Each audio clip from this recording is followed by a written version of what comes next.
माननीय अध्यक्ष जी, एक बड़ी उम्मीद थी, जैसे हर डिस्ट्रिक्ट में मेडिकल कॉलेज की बात हो रही है, हर डिस्ट्रिक्ट में मेडिकल कॉलेज, मैंने बजट पे बात में रखूंगा।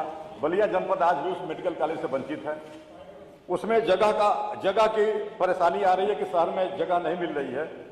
तो अगर शहर हमारा, मान लीजिए अगर जगह नहीं मिल रही है, तो मैं माननीय मुख्यमंत्री से आग्रह करूंगा कि उसको भी कोई कैबिनेट से शिथिल करके कहीं भी अगल बगल, मैंने सरकार के पास अगल बहुत जमीनें हैं ऐसी जहां पे उस जमीनों को सरकार चाहे तो चिन्हित करके, तो मैं तो माननीय मुख्यमंत्री जी, क्योंकि वो होगा, मैंने रसना के लिए कहा था, लेकिन रसना चूंकि उत्तर प्रदेश नहीं भारत के हिस्से से, नक्शे से बाहर है। जब भी कोई रसना की बात आती है तो बलिया वाले लोग ऐसे कूदते हैं जैसे लगता है कि रसना नक्शे में ही नहीं है।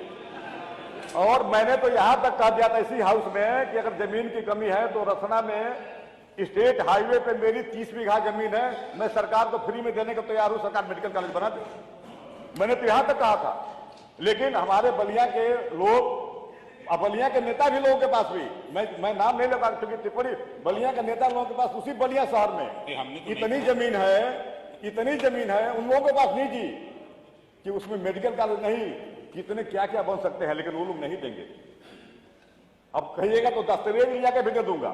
अब बलिया शहर में है, 9 किलोमीटर की परिधि में है। चलिए वो सब समझ गए, आप आगे बढ़िए। 9 किलोमीटर की परिधि में है। माननीय अध्यक्ष जी, धन्यवाद, थैंक यू। माननीय अध्यक्ष जी, धन्यवाद।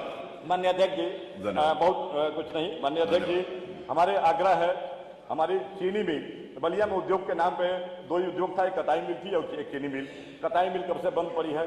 चीनी मिल, जब ये हमारे नेता प्रतिपक्ष महोदय उधर थे तो मैंने आग्रह करता रहा, तो ये कहे कि नहीं, इन्होंने कहा कि वो क्योंकि प्राइवेट मतलब ट्रिपल P पे बनेगी, तो ये कहे कि नहीं आप ही बनवा लो। और बताइए हम मांग कर रहे तो इन्होंने कहा आप ही बनवा लो। इधर भी जब बात करते हैं तो हमारे कई उस दिन मंत्री जी कहे कि नहीं भाई, तो नहीं, कहने का मतलब यह है ना कि कोई हम हर 1 डिस्ट्रिक्ट 1 प्रोडक्ट की बात करते हैं, ये सबसे जुड़ा हुआ है। अब हमारे यहाँ बलिया के लोग अपने गन्ना लेकर के आजमगढ़ जाते हैं घोसी में, तो इसलिए मैं माननीय अध्यक्ष जी, मैं आग्रह करूंगा, ये हमारा सौभाग्य है कि हम लोग नेता, जो ये दलीय नेता हैं, आज ऐसे समय पे आपने अवसर दिया, हम सब सदा आपके आभारी रहेंगे। जिस समय आदरणीय नेता सदन और नेता प्रतिपक्ष महोदय, हम लोग चाहते हैं कि भाई हमारे जो नेता है प्रतिपक्ष के हमेशा रहे ताकि हम लोग अपनी बात रखें।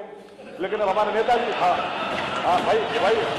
भाई हमारे देखिए, हमारा नेतृत्व हमारे लीडर अपोजिशन करते हैं, तो हम लोग चाहते हैं कि वे इनके नेतृत्व में रहें। लेकिन अब क्योंकि अब नेताजी, हमारे नेता प्रतिपक्ष अपनी बात कहते हैं फिर चल देते हैं लेकर के, तो हम लोग अकेले हो जाते हैं।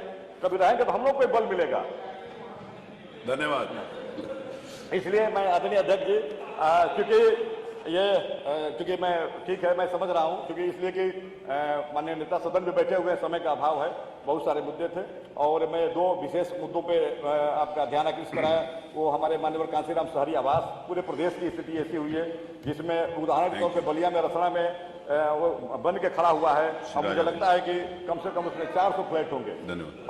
और मुझे लगता है कि माननीय अध्यक्ष जी, मैं आपकी मजबूरी समझ सकता हूँ। मैं संशोधन प्रस्ताव पर बल देते हुए अपनी बात